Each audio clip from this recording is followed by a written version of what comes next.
Hello, this is Scott from the Living History School, and today I'll be showing you how to start a fire, pretty much how the fur trappers did here in Oregon. I have a flint and steel kit, and we'll be starting a fire using flint and steel. So there are various types of strikers that the Hudson Bay Company and fur traders use. These are just 3 different type here. They just kind of varied in design. They would just take a piece of flat metal, and on a blacksmith forge, they would forge it down to whatever shape they wanted. Some have double handles like this one, and then some have basically single handles like this. And what I'm going to be doing is taking this and striking it on a piece of flint. And what happens is I'll get a piece of flint here.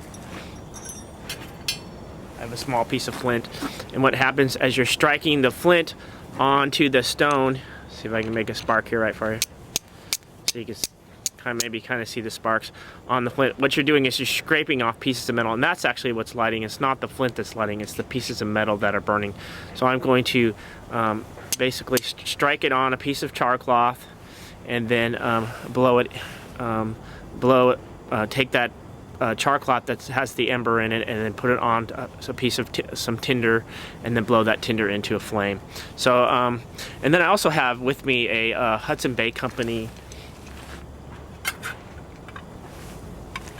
This is a little container that the Hudson Bay Company used to give the trappers would buy at the trappers trading post, or trade at the post, and it would carry in it their flint and steel. So you basically open this container up here, and then in the inside you would put your steel and your flint, and you would carry it in your pack. And what's really neat about this container is it also has a magnifying glass, so on days that it's kind of sunny, which are very few in here in Oregon, but on days that are sunny you can actually use this to start a fire. So using a magnifying glass and goes pretty far back. These were used in Oregon in probably 1820s and 30s, up to the 40s probably. They would purchase these from the Hudson Bay Company. Okay, so this is the container that they would carry in, and then again this is the piece of flint, and then the striker, and then basically some tinder. Okay. So here we have our piece of flint and a piece of char cloth and our striker. So here we're going to strike it. So I've caught actually several sparks on there. See if I can grab my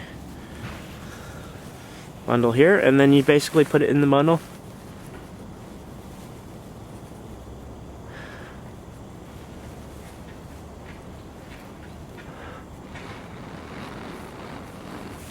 And there's your fire. So that was starting a fire with basically flint and steel, just like the trappers did here that work for the Hudson Bay Company here in Oregon, and it actually crossed Canada and the United States. Thank you for joining me on the Living History School's channel today, and hopefully you'll subscribe.